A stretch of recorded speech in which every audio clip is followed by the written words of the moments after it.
All right, so check this out. I want to talk about the this statement. Now, a lot of people were upset that he signed the bill. Okay, the COVID relief bill, the big, huge, filled with pork, as they say, the omnibus bill was paired up with it. All right, so if you don't know what an omnibus bill is, it's essentially America giving money away. I mean, if you want to break it down, basically, that's what it is. All right, and I guess we do it every year.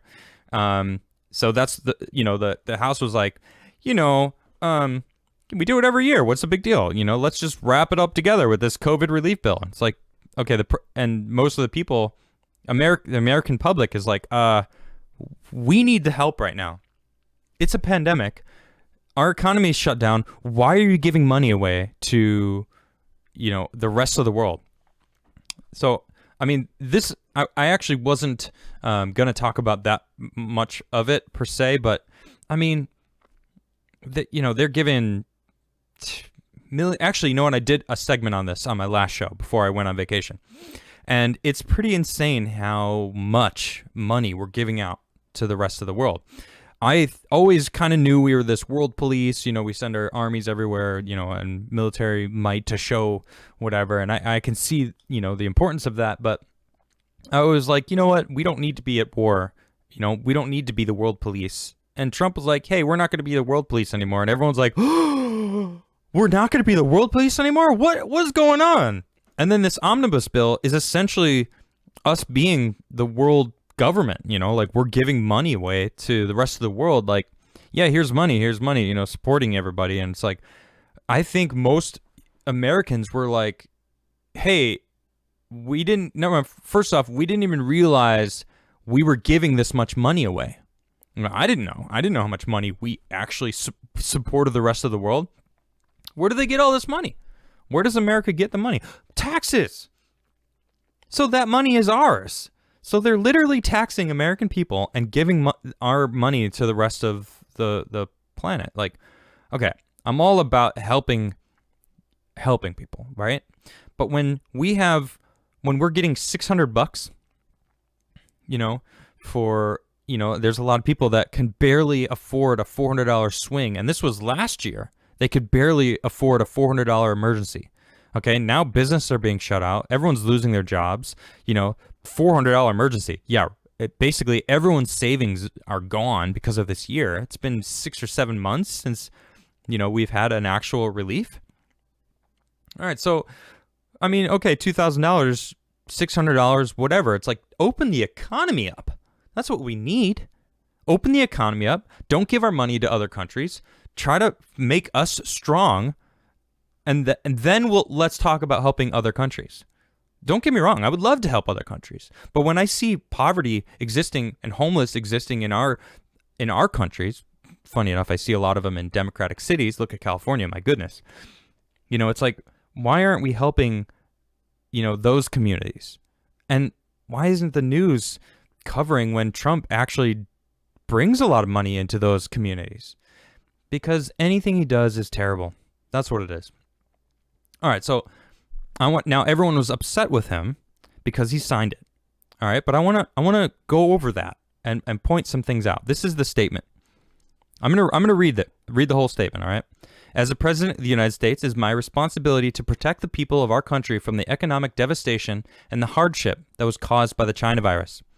I understand that many small businesses have been forced to close as a result of harsh actions by Democratic-run states. Many people are back to work, but my job is not done until everyone is back to work. Fortunately, as a result of my work with Congress in passing the CARES Act earlier this year, we avoided another Great Depression. Under my leadership, Project Warp Speed has been a tremendous success. My administration and I developed a vaccine many years ahead of wildest expectations, and we are distributing these vaccines and others coming soon to millions of people. As president, I have told Congress that I want far less wasteful spending and more money going to the American people in the form of $2,000 checks per adult and $600 per child. Now here is where it gets interesting that I feel a lot of people skipped over. As president, I am demanding many recessions under the Impoundment Control Act of 1974.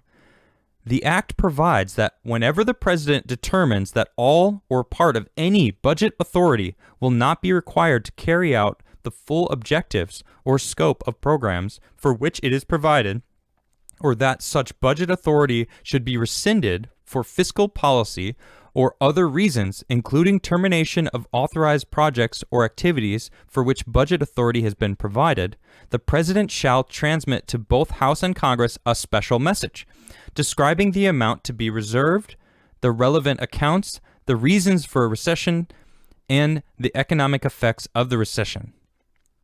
Okay, I'm going to break that down. So, the Impoundment Control Act of 1974, right? This was something Congress put into place because Nixon was actually holding money back, and you know, they wanted it was a control, it was a power move, okay? But he's using it in the reverse. He's saying, and he said, look, I want this, I want Section 230 gone, I want $2,000 for American citizens, and I want the voter fraud in this election. You know, I want you looking into this. And he said, this is part of it. All right, I'm going to finish reading it, and then I'll continue. I will sign the omnibus and COVID package with a strong message that makes clear to Congress that wasteful items need to be removed. I will send back to Congress a redlined version. All right, now this is what's important, a redlined version. Item by item, accompanied by the formal rescission request to Congress insisting that those funds be removed from the bill.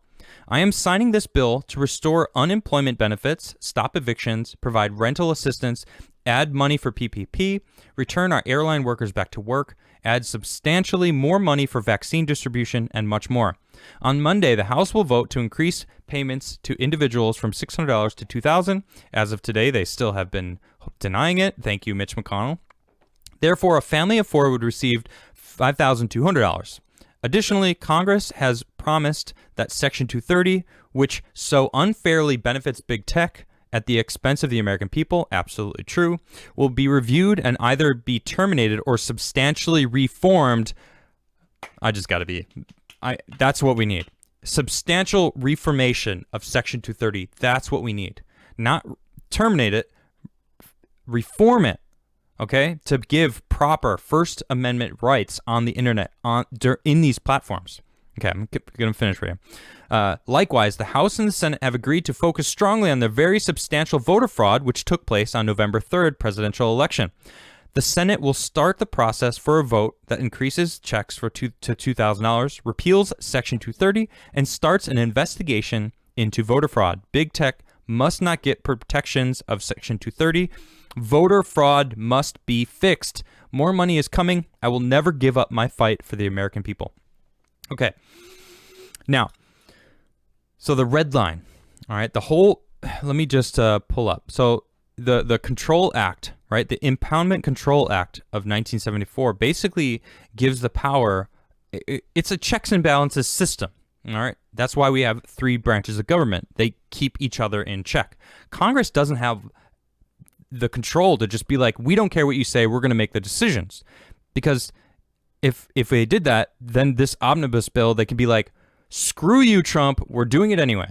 He was like, it's a specific, he didn't just veto it, okay? He could have just vetoed it, and then they could have checked his veto, right? So what he did was this is actually better the way he did it, because now he's basically put it back on them to it now. If they make any whatever changes they do, or if they don't do, he can then shut it down. He can check them. He's put the ball in their court again and is now sitting there watching like your move. Okay, he didn't just sign it. Like everyone's like, oh man, he signed it. That's it. He's part of the swamp, which is just, people are so quick to judge without full understanding. Okay. And that is a problem nowadays. Everyone thinks they understand everything. I don't even claim to understand everything I talk about every day. I'll tell you what though, I try my best to understand it. I try to my best to dig into what I'm going to be talking about so I have a general understanding of it, because I want to know personally for me. I went on vacation for the past week. I'll tell you what, it was difficult to not look at the news. There was a bombing, here, the RV exploded. Now I'm going to cover that. But I don't know everything yet. I would have loved to talk about it today, but I don't know enough about it yet. And I'm looking into it, and I'm compiling stuff. But I'm going to bring it all together. But this is, I think Trump knows what he's doing. He's awfully confident. He's still talking that he's won. He's still saying, we're going to win. We've got this. We got this in the bag. We've proven the fraud, which, today was eye-opening. Like, the fact that they got into those systems, to me, shows that those systems were hackable. Any election, any polling place that used those systems, it could be compromised. And we weren't even allowed, we weren't being transparent about it. It's proprietary software, so we can't analyze it forensically. Hello? Are you kidding me? You're not letting us get in there? Yeah, trust but verify. If you don't let us verify, we don't trust you. It's as simple as that. Why would we trust anyone that I'm not going to blindly just accept anything, literally anything. I don't care. I'm not blindly accepting anything I hear. I'm digging in. All right. I need the proof. That's why even the Democratic side of this committee unanimously decided that, all right, we definitely need an audit of these Dominion, this whole system, which is incredible. So what would happen if they get through the audit and actually do prove that there was fraud? In Pennsylvania, we're finding, you know what? Hold on. I got this article. Check this out. Where is it? Here it is. Pennsylvania certified results for the president are found in error. The error is twice the size of the difference between the candidates. After nearly 2 months, the state of Pennsylvania is found to have certified the votes that are in error. The Pennsylvania House has just uncovered that the certified results in Pennsylvania for president are in error by more than 200,000 votes. This is more than twice the difference between President Trump and Joe Biden. What a mess. Republican State Representatives Russ Diamond uncovered and reported today that the results for president are way off in Pennsylvania. More ballots were cast than people voted by more than 200,000 votes. I'm sorry. I don't know if you heard that. Look at this. Over 200,000 more ballots were cast than voters voted.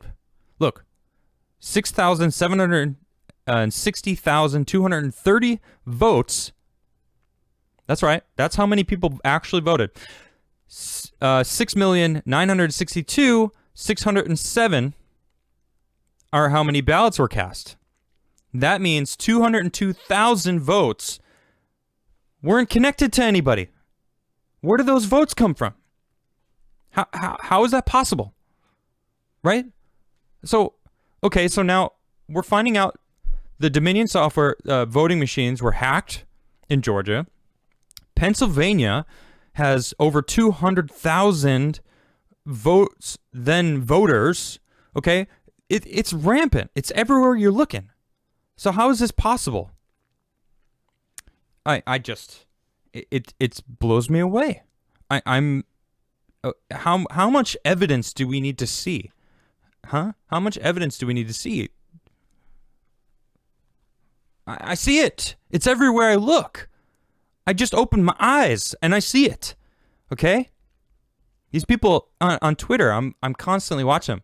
Oh, my goodness, I can't believe you're still doing these posts about who will win, Trump or Biden. It's like half the people are, actually more than half. I'd say it's about equal with the poll numbers. 75%, 80% are like Trump already won. And then there's, the small group that are like Trump already won, but I think the establishment is too strong.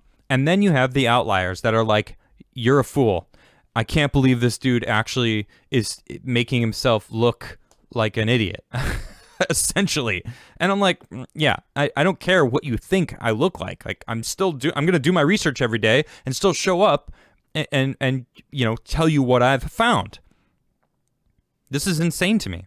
Look at this. We got a billionaire offers $1 million bounty for Dominion Eric Coomer's fraud intel. Woo! Well, guess what? It seems like someone just hacked their system and proved that it's hackable. Maybe you should just transfer the $1 million over, right now. I don't know if you've heard about this. So I'll read a little bit more about it. The GOP has an unexpected ally who has decided to put his money where his mouth is. And here he is right here. This is, what is his name? Yeah. I just want to, here we go. To double down, the fellow conservative billionaire Al-Qaeda David has offered $1 million bounty for any irrefutable evidence that the Dominion voting machine, or the systems, and its employee Eric Coomer produced fraudulent votes during the 2020 election. That's right.